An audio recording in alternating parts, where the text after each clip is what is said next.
इस दिल्ली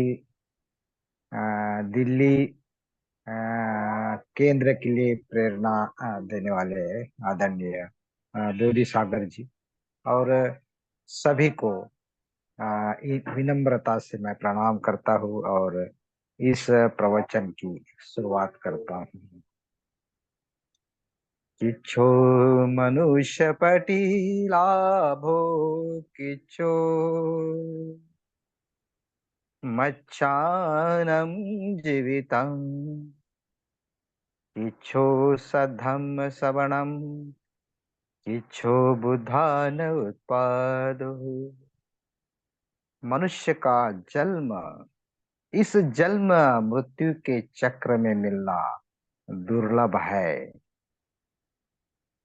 अगर मनुष्य का जन्म भी मिला तो एक मनुष्य करके, सच्चा मनुष्य करके जीवन जीना यह दुर्लभ बात है।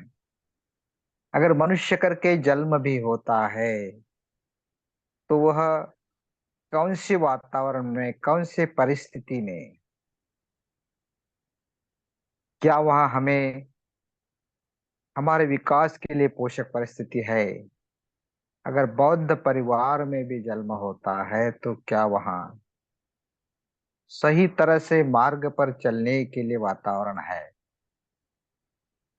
किच्छो धम्मान सवनम, धम्म को सुनना, धम्म को बार बार चर्चा करना, यह परिस्थिति जो है, कालेन धम्म सापेक्षा, कालेन धम्म सवनम, यह दुर्लभ बात है। लेकिन यहाँ हम दूर दूर अलग अलग जगह से क्यों न हो, इकट्ठा हम धम्म को सुनते हैं और यह अवसर हमें यहाँ दिल्ली केंद्र उपलब्ध कराया देता है। तो सबसे पहले पूरी टीम का फिर से धन्यवाद अदा करते हैं। और यह जो दुर्लभ ऐसी उससे भी बात है जिसे इच्छो बुद्धान उत्पादो, बुद्ध को हमारे मन के भीतर निर्माण करना, जो भी बुद्ध बीज हमारे मन के भीतर है उसे विकसित करना, यह बहुत ही दुर्लभ ऐसी बात है। जब तक हम हमारे मन को परिशुद्ध नहीं करते, जब तक मन को एकाग्र नहीं करते, स्थिर शांत बिखरा हुआ जो हमारा चित्त है एकाग्र नहीं होता तो धम्म की जो अमृत वर्षा है वह ग्रहण नहीं कर पाता। और जब तक भीतर तक यह अमृत वर्षा नहीं पिघलती तो यह जो बुद्धत्व के बीज हमारे मन के भीतर छिपे हैं वह नहीं फूलेंगे। तो अगर हम मनुष्य करके जीवन जीना चाहते हैं तो हमें इस बात की स्पष्टता होना बहुत जरूरी है कि हम किस लिए जी रहे हैं, किस लिए जीना चाहते हैं, हमारे जीवन का उद्देश्य क्या है, हमारे सामने कौन सा आदर्श है। हम तो बुद्धम शरणम गच्छामि कई बार उच्चारण करते हैं। इसका जो अर्थ है, मैं बुद्ध के जैसा बनना चाहता हूँ, बननी चाहता हूँ। कितने बार क्यों न दोहराए, लेकिन हम वैसा बनने के लिए प्रयास कैसा कर रहे हैं, क्या हमारा प्रयास जो है सही दिशा में हो रहा है, क्या हमारा मार्ग सही है। ध्येय और मार्ग यह दोनों बातें हैं। ध्येय की स्पष्टता उसके साथ मार्ग की स्पष्टता, ध्येय के बिना मार्ग का कोई मतलब नहीं है और मार्ग के लिए ध्येय जरूरी है तो मार्ग का भी कोई उपयोग नहीं है। ध्येय और मार्ग एक दूसरे के लिए पूरक है। तो हमारे जीवन का उद्देश्य जो बुद्ध ने प्राप्त किया है उसे अ, प्राप्त करना है। तो क्या हम हमारी स्मृति संप्रजन्य बरकरार रखकर बुद्ध के जैसे बनने के प्रयास के मार्ग पर है, बुद्धत्व का जो आदर्श है उसे समझ पाते हैं। तो भगवान बुद्ध ने जो संबोधि प्राप्त की है उस संबोधि में जो जागृति की ऊंची अवस्था है, परिपूर्ण जागृति, और वह जागृति जो है प्रज्ञा में बदलती है। दृष्टिकोण जो है विकसित होता है प्रज्ञा दृष्टि में। प्रज्ञा की श्रेष्ठ ऐसी अवस्था जो बुद्धत्व का आधार है, मुख्य वैशिष्ट है। उसके साथ मैत्री, करुणा, मुदिता, उपेक्षा, मैत्री से उभरने वाले अलग अलग भाव। तो प्रज्ञा और करुणा, यह जो संतुलन है संबोधि की अवस्था में होता है। अगर यह हमारा ध्येय है तो हमारे जीवन में भी यह जो संतुलन क्या हम बरकरार रख पाते हैं। और यह दोनों बातें की परिपूर्णता के लिए वीर्य की जरूरत होती है, उत्साह। और यह उत्साह कहाँ से आता है? यह आता है ध्यान से, साधना से। कुशल कार्य करने के लिए जो हमारा प्रयास है जिसे वीर्य कहते हैं, तो हम जितना भी प्रयास करते हैं तो क्या वह ऊर्ध्वगामी मार्ग पर जाने के लिए हमें मदद करता है, या फिर से भवचक्र में, संसार में, प्रपंच में बंधे रहने में हम वहाँ फंसते हैं। कितनी भी भौतिकता क्यों न हो, विमुक्ति का जो स्वाद है, सुख शांति साधना के बिना नहीं मिलती। ये जो साधना के अनुभव है, प्रीति प्रशब्दि, सच्चा जो सुख जो एकाग्रता से प्राप्त होता है, ये जो ऊर्ध्वगामी प्रयास है उस पर हम आगे जाना चाहते हैं, बुद्धत्व को समझना चाहते हैं, अनुभव के स्तर पर उसे समझना चाहते हैं, तो हमारी साधना नियमितता से, दृढ़ता से, बड़े संकल्प के साथ, मजबूत दृढ़ता के साथ अगर हम उसे प्रयास करते हैं तो हम उद्देश्य की तरफ आगे बढ़ेंगे। और उसके बीच का जो पड़ाव है जिसे बोधिसत्व कहते हैं,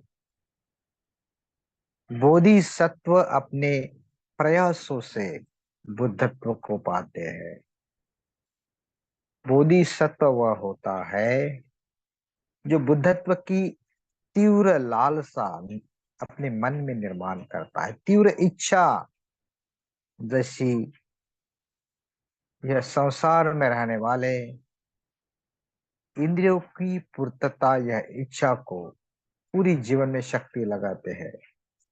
और जो धर्म छंद निर्माण करते हैं, वह जो इच्छा है इस सत्यता के मार्ग को पूरा चलने के लिए, और बोधिसत्व होते हैं जो बुद्धत्व को पाने के लिए प्रयास करते हैं। बोधि का मतलब है ज्ञान, ज्ञान की परिपूर्णता, ज्ञान की ऊंची जागृति, जहां अंतिम सत्यता की अनुभूति आए। सत्यता जो है सामने दिखने लगे, उसकी जो झलकियां है कुछ नजर आए। तो बोधि की अवस्था जो है सत्यता के साथ एकरूप होने वाली अवस्था है, जहां प्रज्ञा और करुणा का मिलाप जो है, जहां स्वार्थी और परार्थी दोनों का संतुलन है। और बाबा साहब को हम बोधिसत्व कहते हैं। जिन्होंने अपने पूरे जीवन में लोगों को मदद की, इसके विकास के लिए पूरा जीवन खर्च किया। बौद्धिक, सामाजिक, आर्थिक सभी विकास के साथ साथ यह जो धार्मिक विकास है, जिसे आध्यात्मिक विकास कहते हैं, यह मन का विकास होता है। यह कनिष्ठ उत्क्रांति से उच्च उत्क्रांति की ओर जाने वाला विकास होता है। हमारा जो अभी का मन है, अकुशल मन है, जिसे कुशल मन में तब्दील करने का विकास होता है, यही सच्चा धर्मांतरण है। और बाबा साहब हमें धर्मांतर करते हैं। बाबा साहब तो हमसे निकल गए, हमें मार्ग बताकर, और उस मार्ग पर चलने का प्रयास हमें ही करना है। तो बोधिचित्त बोधिसत्व में निर्माण होता है। और बोधिचित्त जो है हमारा, जो मन, वह अंदर से कुछ अलौकिक ऐसी बात प्रकट जब करता है, यह बुद्धत्व का साक्षात्कार, जो सत्यता का साक्षात्कार जो है, उसकी जो कुछ दृष्टि है, झलक है, जब मन में निर्माण होती है, तो बोधिचित्त उभरने लगता है। तो बोधिचित्त जो है, यह संसार से परे होता है। वह असंस्कारिता के मार्ग पर होता है।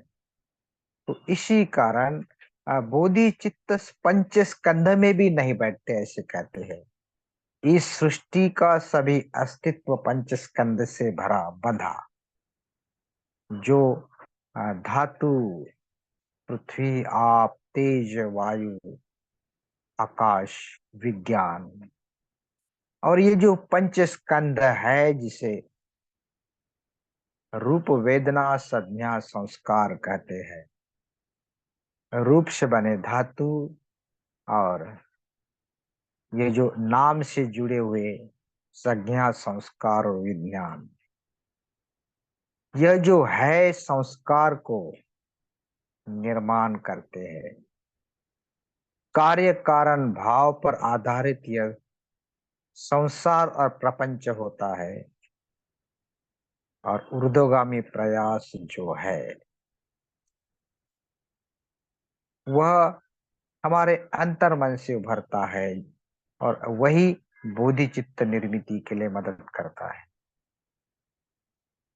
तो यह जो शरीर आकार, जो रूप है, जो संवेदना जो है, वेदना से निर्माण होती, जिनके द्वारा फिर से हम अ, तृष्णा, उपादान, भव संसार में, अगर हम जागरूक नहीं रहे, अगर हमारी स्मृति नहीं रही, तो हम फिर से भटक सकते हैं। संज्ञा जो है, चीजों को आकलन करने की क्षमता जो है, संस्कार के द्वारा हमारी इच्छा शक्ति, कार्य करने की इच्छा शक्ति निर्माण होती है। और विज्ञान जागृति है, जानिव है। तो यह जो स्कंद है, सभी इस विश्व में समय है, लेकिन बोधिचित्त होता है, वह इस पंचस्कंद से परे, वहां अंतर्दृष्टि होती है, वहां अलौकिकता, अलौकिकता जो है, वह आंतरिक अनुभव होता है। साधना से हमारे मन में वह निर्माण होता है। और यह जो बोधि चित्त है, कैसे निर्माण करे? जब तक हम ध्यान में एकाग्र होकर सकारात्मक भाव निर्माण नहीं करते, इसे विकसित नहीं करते, तो समता भाव की नींव मजबूत नहीं होती। और समता भाव के आधार पर जैसा है वैसा देखने की दृष्टि जो है, वह निर्माण होती है, विकसित होती है। और बोधि चित्त निर्माण करने के लिए कई सारे मार्ग दिए हैं। अप्रत्यक्ष माध्यम से हमारा जीवन जो है कैसा चल रहा है, क्या हमारे जीवन में जो हम आजीविका इस्तेमाल करते हैं, क्या वह इस सम्यक आजीविका से भरी है। कैसा हमारा कार्य कर्म है। तो यह जो बोधि चित्त होता है, उसे निर्माण करने की यह जो दो पद्धति बताई है। एक आचार्य शांतिदेव जो सप्तांग बोधा पूजा के द्वारा भक्ति मार्ग को बताते हैं, और दूसरी जो है, जो आचार्य वसुबंधु चिंतन जो है, जो ध्यान के बाद स्थिर शांत हुआ चित्त जो है, जीवन के प्रति, सभी विश्व के प्रति, सत्यता के प्रति चिंतन के द्वारा बोधि चित्त का उदय होता है। तो आज की चिंतन में हम वसुबंधु जिन्होंने चार चिंतन बताए हैं, उस चिंतन के बारे में गहराई से अनुभव करने वाले हैं। यह जो आचार्य शांतिदेव एक भक्ति मार्ग बताते हैं। सप्तांग पूजा के द्वारा हम पूजा वंदना करते हैं, पूजा में चीजों को अर्पण करते हैं, जो हमें प्रिय चीज है उसे छोड़ देते हैं। जब हम फूल मोमबत्ती अगरबत्ती अपने आदर्श को समर्पित करते हैं, अर्पण करते हैं, हमारा जो श्रद्धा भाव है फूलने लगता है, विकसित होता है। और भावनिक अभिव्यक्ति हम श्रद्धाओं के द्वारा शुद्ध भी होते हैं, और इससे हमारा मन मुक्तता का अनुभव लेता है। हम वंदना करते हैं काया वाणी मन से बुद्ध के प्रति कृतज्ञता के रूप में आदरांजलि अर्पण करते हैं, वंदन करते हैं, प्रणिपात करते हैं। पूजा वंदना यह हमारे श्रद्धा की सहज स्वाभाविक अभिव्यक्ति है। अगर हम इसे अपनाते हैं, बार बार नित्यता के साथ श्रद्धा को विकसित करने का प्रयास करते हैं, पूजा वंदना करके ध्यान के लिए बैठते हैं, साधनाएं करते हैं, हमारा जीवन शिस्तबद्ध, कटिबद्ध त्रिरत्नों के प्रति जीवन के केंद्र में रखकर हम जीवन जीते हैं, तो शरण गमन जो है मजबूत होता है। शरण गमन यह तीन रत्नों का आधार है। तीन रत्न हमारे जीवन को दिशा देते हैं, और शरण गमन के द्वारा हम तीन रत्नों के प्रति कमिट समर्पित होते हैं। और उसके बाद हम खुद को देख सकते हैं, हमारे भीतर देख सकते हैं। जब हम शांत चित्त से हमारे भीतर देखें, तो हमारा जो मन क्लेशों से भरा है उनके प्रति जागरूक होते हैं, समझते हैं कि मुझसे यह जो शीलों के प्रति जो भंग हुआ है उसकी पाप देशना करते हैं, उन दोषों की कबूली देते हैं। और अगर हम ऐसा बार बार करते हैं, तो ये जो हमारे अकुशल कर्म का जो बोझ है, उन बोझों से मुक्त होते हैं। धम्म मार्ग पर चलने के लिए बोझ के साथ हम आगे नहीं बढ़ पाते। तो यह जो है पहचानना, क्लेशों को पहचानना, क्योंकि क्लेश जो है हमारे मन को विकृत बनाता है, मन को नष्ट, ये जो है एक प्रकार से कुशलता से दूर ढकेलता है। तो यह जो मन है, जैसे इस अकुशलता से अपना ही मन, जैसे लोहे को जंग लगता है और लोहे को ही अपने ही अंदर तैयार हुआ जो यह जंग है खा लेता है। ऐसा व मलम समुत्थितम तदुत्थाय तमेव खादति एवं अतिधो न चारिणम सककम्मानि नयंति दुर्गति। अपने ही भीतर जैसे लोहे की निर्माण होता है, यह जंग जो है, यह जो करोजन है, लोहे को ही खा डालता है। अपना ही मन है, अपने ही मन में अपने ही कुशलता के कारण, कुशल कर्मों के कारण जंग लगा है और खुद को धीरे धीरे वह खा लेता है। जितना शत्रु अपना नुकसान नहीं करता, उतना अकुशल जो है चित्त हमारा ही नुकसान करता है। और इसी कारण कुशल कर्म जल्दी करना होता है। अभितरुथे कल्याणम पापा चित्त निवारे दंड ही करोति प्रियम पापा स्मिरमति मनो। पुण्य कर्म करने के लिए देरी नहीं, जल्दी करो, क्योंकि मन जो है पाप कर्म में रत होने के लिए बिल्कुल तत्पर है, तैयार है। बाहर वातावरण भी तैयार है। तो इसी कारण मन की अवस्था को पहचानना और आदर्श के सामने पाप देशना करना, हमारे मन के बोझ को हल्का करना, ताकि इस धम्म मार्ग के राह पर आसानी से हम आगे बढ़ सके। और पुण्यानुमोदन, पुण्य का अनुभव, अनुमोदन, जो भी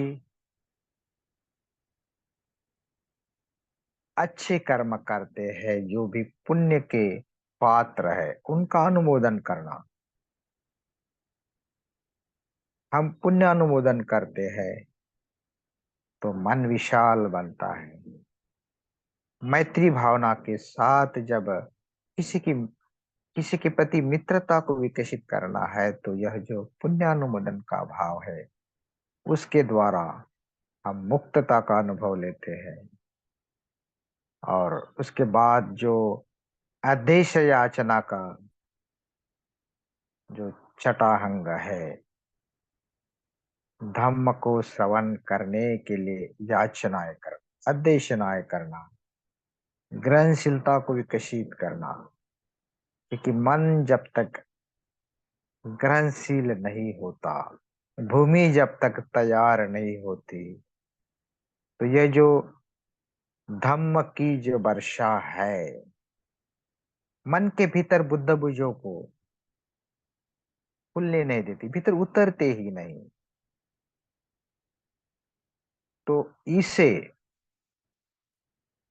इस पुण्यानुमोदन के द्वारा, अदेशना के द्वारा और पुण्य तथा आत्म भाव के द्वारा, जैसे जो भी हम पुण्य कर्म करते हैं, इस पुण्य को भी सभी सत्वों में बांट देना, सभी की भलाई का चिंतन करना, विचार करना, पुण्य को बांटते रहना। तो यह जो सप्तांग पूजा के साथ अंग है, हमारी भावनिक जो अभिव्यक्ति है, भक्ति युक्त हमारा हृदय है, आदर्श के प्रति श्रद्धा के भाव से जब तक नहीं भरता, तो बोधि चित्त की जो निर्मिति है मन में नहीं। तो यह जो भक्ति मार्ग आचार्य शांति देव बताते हैं, या ये जो महायान परंपरा के द्वारा भक्ति मार्ग को विकसित जैसा जैसा हुआ, तो उस मन में जो बोधि चित्त निर्माण होता है,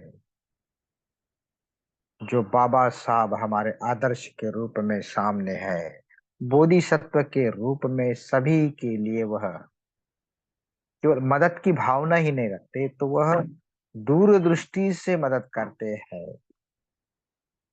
यह अंधकार में फंसे हुए लोगों को क्या देना चाहिए? प्रज्ञा का प्रकाश, धम्म का जो प्रकाश है, बुद्ध की छत्र छाया में बाबा साहब हमें देते हैं। और इससे हमारा जो मन है विकसित होता है।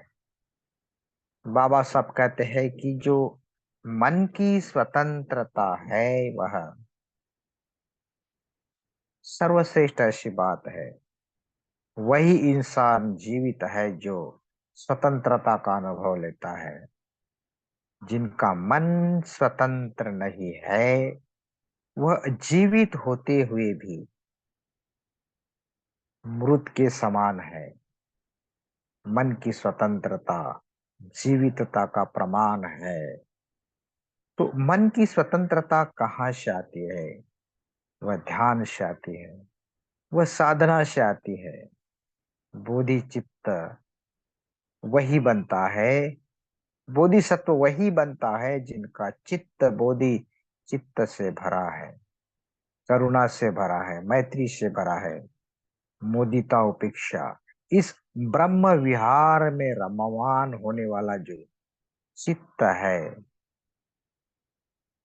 जो धम्म रस पीता है, धम्म पीति सुखम सेति विपस्सनेन चेतसा, जो धम्म का रस पीता है, जिनमें धम्म छंद है, धर्म के साथ सदाचरण के साथ रहकर जीवन जीता है, वह सुख से सोता है, सुख से जीवन जीता है और सुख से मरता है। हमारा जीवन हमें कैसे बनाना है, हमारे हाथ में है। हमारे सामने आदर्श, उच्च आदर्श हम रखते हैं। क्या हम इस आदर्श की तरह बनने के लिए हमारा जो चित्त है बोधि चित्त में बदलने के लिए क्या हम प्रयास करते हैं? ऐसा प्रयास जो हमें इस असंस्कारितता से की ओर ले जाए। यह संसार में रहकर संस्कारितता के दुख नित्यानात्म, इससे देखने की दृष्टि और दुख से मुक्त होने की हमारी मन की अवस्था, तो यह जो है मनुष्य का मन साधना के द्वारा जब तक विकसित नहीं होता, तो हम मुक्तता का अनुभव, विमुक्ति का अनुभव नहीं ले पाते। तो यह जो बोधि सत्व होता है जीवन में, जो प्रकृत्याय रखता है,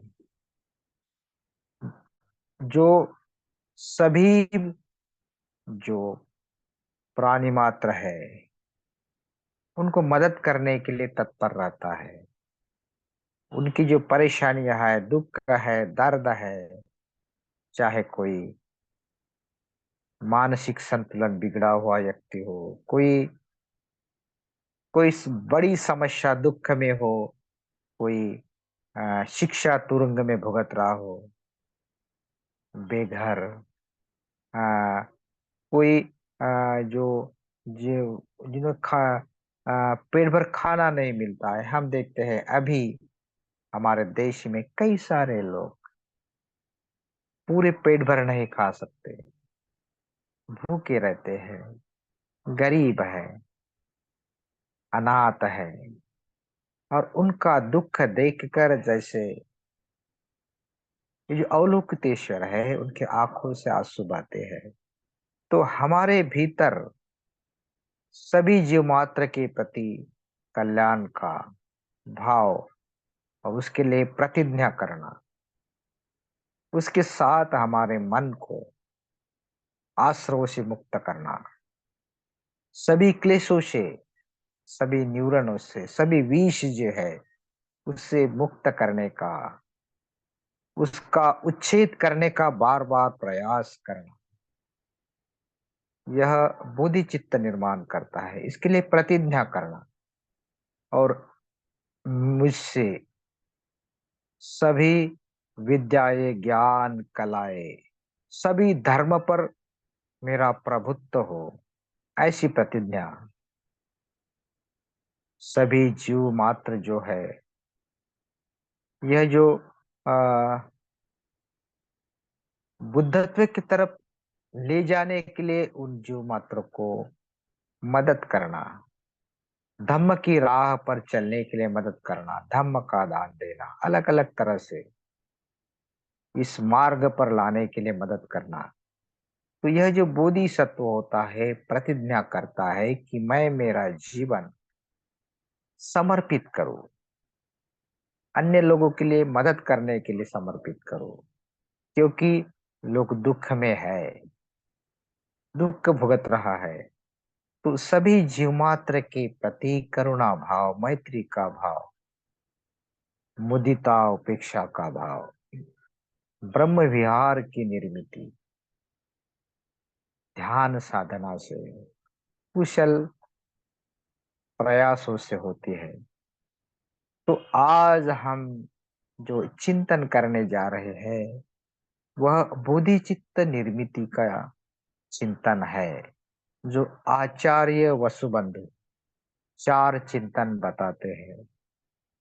चिंतन करना मनुष्य का विशेष ऐसा स्वभाव है, कोई भी प्राणी मात्र चिंतन नहीं कर सकता। उनके जो भावनाएं है मर्यादित है, विचार भी नहीं कर सकता। लेकिन मनुष्य मात्र है, उनको मन है, भावनाएं है, विचार करने की शक्ति है, कल्पना शक्ति को विस्तारित कर सकता है। तो हम मनुष्य करके जल में है, मनुष्य का जीवन दुर्लभ है। तो हम हमारे इस मन को चिंतन के द्वारा क्यों न हमारी जो समस्या है न छुड़वाए। भगवान बुद्ध ने ध्यान के द्वारा एकाग्रता, एक रूपता, समचित्तता, यह सभी अलग अलग जो ध्यान साधना के और रूप ध्यान, अरूप ध्यान साधना के जो प्रयास है, और उसके बाद वह शांति से सच्चाई के प्रति चिंतन करते रहे। जो मनुष्य की दुख मुक्ति का मार्ग है, इस चिंतन के द्वारा उन्होंने खोज निकाला। और वैशाख पूर्णिमा की रात के तीसरे प्रहर में यह संबोधि का प्रकाश, ये जो सत्यता का जो प्रकाश है, सत्यता की अंतर्दृष्टि है, सिद्धार्थ को प्राप्त हुई और सिद्धार्थ बुद्ध बने, सम्यक संबुद्ध बने। और वह हमारे आदर्श है, बुद्धत्व हमारा आदर्श है, बोधि सत्व हमारा आदर्श है, बाबा साहब हमारे आदर्श है। तो हमने दीक्षा ली है, हम बौद्ध है, बौद्ध धम्म में हम आगे बढ़ना चाहते हैं। तो हमारा जो चित्त है वह बोधि चित्त में बदले, बोधि चित्त विकसित हो। तो क्यों न हम बोधि चित्त, उसका विकास, उसके लिए चिंतन न करें। तो आज इस साधना के द्वारा हम बोधि चित्त निर्मिति के जो आचार्य वसुबंधु, उनके जो चिंतन है, चार चिंतन, इस चिंतन को करने वाले हैं। तो सभी ने शांति से सुन लिया। सभी का धन्यवाद। आभारी हूँ।